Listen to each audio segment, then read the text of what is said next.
తెలంగాణ రాష్ట్ర ప్రభుత్వ ఉద్యోగులకు అందించే అడ్వాన్స్ రుణాల విషయంలో రాష్ట్ర ప్రభుత్వం కీలక నిర్ణయం తీసుకుంది. ముఖ్యంగా హౌసింగ్ అడ్వాన్స్ రుణాలపై ఆర్థిక శాఖ కొత్త మార్గదర్శకాలు జారీ చేయడంలో ఉద్యోగుల్లో చర్చ మొదలైంది.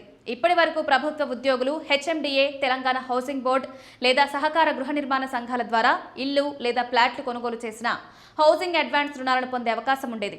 అయితే తాజా ఉత్తర్వుల ప్రకారం ఇకపై అలాంటి ప్రభుత్వ లేదా ప్రభుత్వ అనుబంధ సంస్థల ఆస్తుల కొనుగోలుకు హౌసింగ్ అడ్వాన్స్ మంజూరు చేయబోమని స్పష్టంగా చేసింది.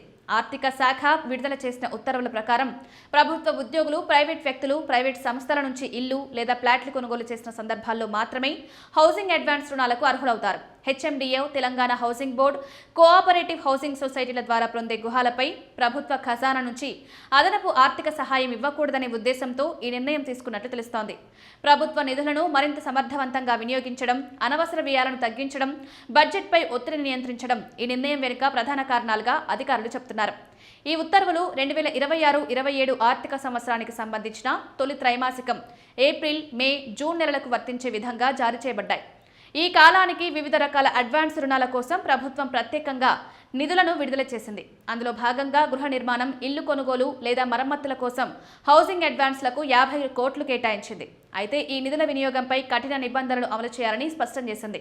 ప్రభుత్వ ఉద్యోగులకు అడ్వాన్స్ మంజూరు చేసే సమయంలో వారి ఆర్థిక స్థితిని కూడా సమగ్రంగా పరిశీలించాలని ఆర్థిక శాఖ సూచించింది. ముఖ్యంగా 4వ తరగతి ఉద్యోగులకు రుణాలు మంజూరు చేసే ముందు వారు మిగిలిన నిర్మాణ వ్యయాన్ని స్వయంగా భరించగలరా లేదా అన్నది పరిశీలించాలని ఆదేశించింది.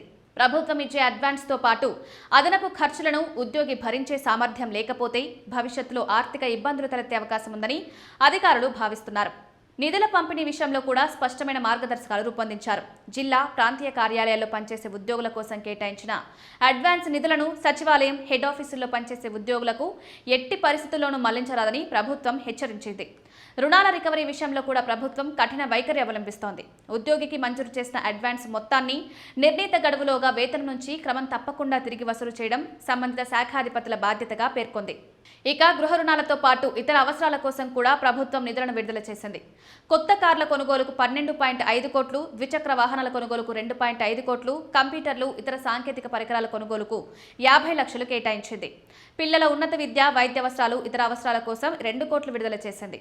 గతంలో విద్యా రుణాల రికవరీని 8 నెలల్లో పూర్తి చేయాల్సి ఉండగా ఇప్పుడు ఆ గడువును 10 నెలలకు పెంచింది. దీనివల్ల ఉద్యోగులపై నెలవారీ ఆర్థిక భారం కొంత తగ్గుతుందని ప్రభుత్వం భావించింది. ఖజానాపై అదనపు భారం పడకుండా చూడడం ఈ కొత్త విధాన ప్రధాన లక్ష్యమని అధికారులు చెబుతున్నారు. ఉద్యోగులు కూడా కొత్త నిబంధనలు గమనించి హౌసింగ్ అడ్వాన్స్ కోసం ప్రైవేటు గృహ కొనుగోలు అవకాశాలను పరిశీలించాలని సూచిస్తున్నారు. ఈ చర్యలు దీర్ఘకాలికంగా రాష్ట్ర ఆర్థిక వ్యవస్థను మరింత బలోపేతం చేస్తాయని ప్రభుత్వం భావిస్తోంది.